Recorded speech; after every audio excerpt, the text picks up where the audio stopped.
Tonight we are talking about a different wood maturation. It's called the Caucus Melanbergia, a big word and not an easy word to pronounce. And of course, it is a common name called the Chinkapen.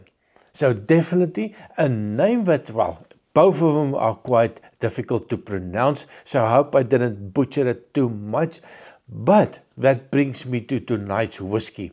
And of course, Billy Walker doing his thing, the love of wood that he has and the experimentation that's going on in Glenallachie. That is what makes me excited. Trying something that is, well, strange but also recognizable, and bringing those strangeness and the recognizable elements together is what make me excited about trying this specific whiskey. So what am I talking about? Glenallachie 2014. It is the Saint-Tiche edition. It's a whiskey that was released here in 2025 only. So I'm quite excited that I could, well, pick up a sample and give it a nosing and tasting and give you my opinion on this one. If you look at the age, 11 years old, so not a very young whiskey. It's got this Jampinkin virgin oak cask, and if I remember, I will also put you a little bit of a photo of the end grain of this wood. It's a tightly, very little pores on this one, so I don't think there's a lot of movement in and out of the wood, maybe a lot less of the angel share, not 100% sure. I'm dabbling a little bit on oak and wood identification, so I'm quite fascinated to see what it looks like, and of course, well, maybe to see what is the impact of the wood going to be on the whiskey itself. And in addition to this virgin oak, they also use a first fill PX sherry cask. Now, Billy Walker, of course, is a little bit of a master when it comes to the ex-sherry cask and ex-Pedro Ximénez cask. And for me, well, I did pour this a while ago, and the whole aromas that comes out is exceptional for me. A whiskey lover that likes the sweet stuff. Definitely something quite interesting. Now, it is bottled at an eye-watering 57.8% ABV, natural color, non-chill filtered, and it is available price-wise. I'm not going to talk about the prices because a lot of people tell me, well, by my store, it's going to be much more expensive, and you are paying way too much for that whiskey. So I did pour it, and I'm quite excited to give you my nosing and tasting notes on this special type of whiskey with a special cask finish. Now, color-wise, it is natural color. For 11 years old, you can see there's quite a lot of color picked up, a nice little amber gold color coming through. Now, viscosity wise, there is quite a viscosity to it. You can see it just sticks to the glass. Well, I hope you can see. And the legs are quite slow, and all of a sudden you see there's a release and it's slowly going down the glass. So there is a little bit of a viscosity on this. But for me, what got me really excited, and it brings to the nose, my word, it is lovely. The first thing that I do pick up is a little bit of that strangeness. There's almost a uniqueness to it, and it brings me, well, it takes you back. You have to really go dig in all of the boxes in the brain to see what can you recognize. The first thing that I get is there is a little bit, a woodiness. There's a dusty, woody, oaky note. And when I get that strangeness, now the PX is not one of the ones that shine through for me. It's definitely not that typical Pedro Ximénez sherry cask that comes in with the dates, raisin, figs, that dark chocolate note. I don't get that.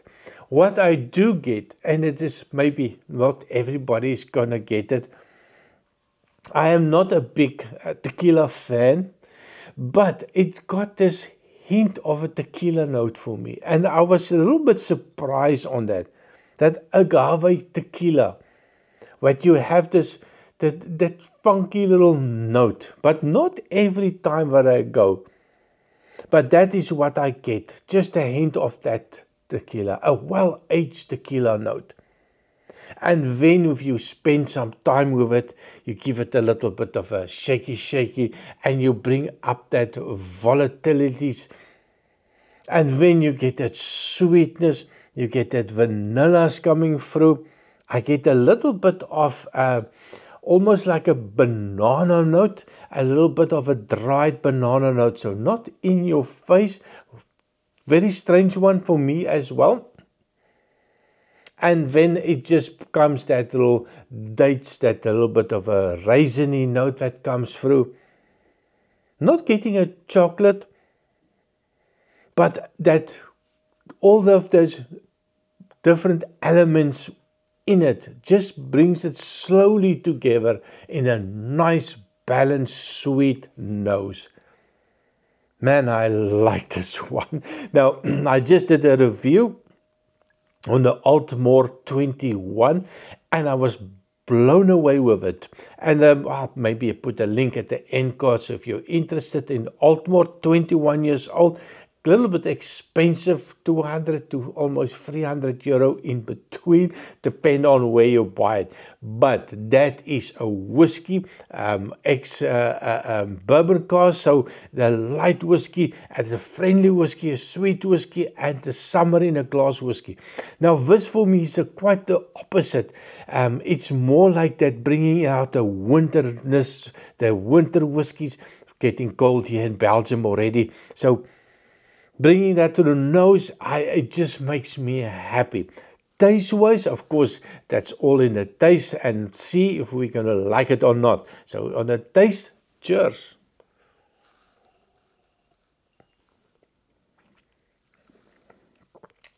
My word. High ABV, no water. It's balanced, it's sweet, and that wood that brought in something completely new for me. Not going to say the word again, because I'm just going to butcher it again. It is lovely. I get bananas. A banana that is a soft banana that has been dried. Now, I bought it here in Belgium at an Asian market. They had this small box of dried, well, maybe preserved bananas, the small little bananas. So it's soft, it's gelatinous, it's sweet. Now I get that little banana note, especially in the aftertaste. If I can feel that, even taste that little bit of a banana note that comes through. I get a little bit of a licorice note on it. There's a little bit of a vanilla. Let me just try again.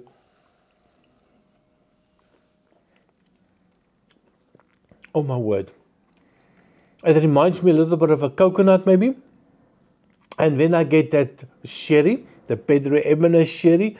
But again, it's not the number one on the list. The Pedro Ximénez sherry is there, but you are first hit with that strangeness, that a taste of a wood that you are not familiar with. It definitely had a huge influence on this whiskey. And when I first heard about it, I trust Glen Allentine. I trust Billy Walker.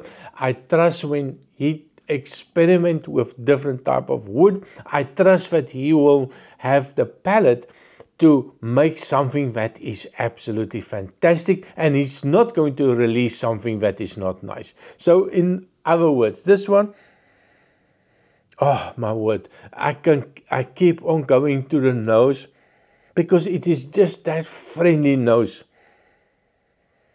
And it's just, I just want to drink more and more and more.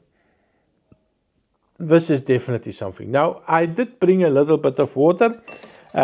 It is high ABV, so I bought my little teaspoon. Maybe that's about 3 milliliters. I'm going to put in 2 of them, just to start off with, and just to see the effect on this one. Normally, I would not add any water, but a lot of people say add water. You'll be surprised on what it can bring out. Definitely loads more on the nose.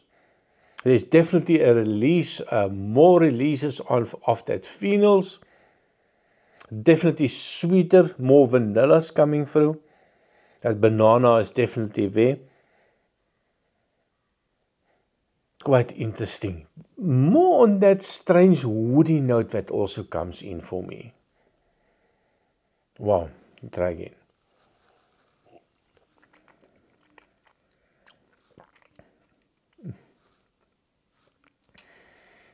I think if you give this blind to somebody, add a little bit of water, and you say, guess the maturation, I'm not sure if a lot of people are going to pick Pedro Ximénez. Now, maybe it was just a short period of time. Maybe it's not a big influence in it. But that little bit of water that I added to it, it is absolutely fantastic. You can drink bigger sips. Try again. I have to try again. That oiliness is going a little bit down. Maybe that Pedro Ximénez is just becoming a little bit more prominent. Less of that banana coming out, less of the coconut coming out. But it is just a lovely drinkable whiskey.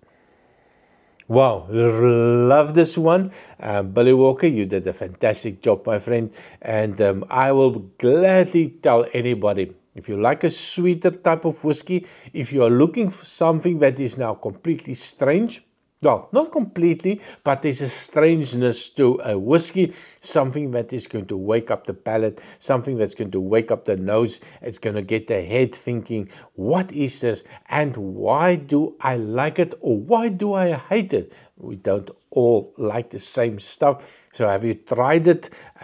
Tell me, what did you pay for it? Tell me if you are going to recommend it, or do you agree or completely disagree with all the things that I found in this whiskey. Remember, we don't all nose and taste the same. We have our own experiences. So I'd love to hear your experience with this whiskey.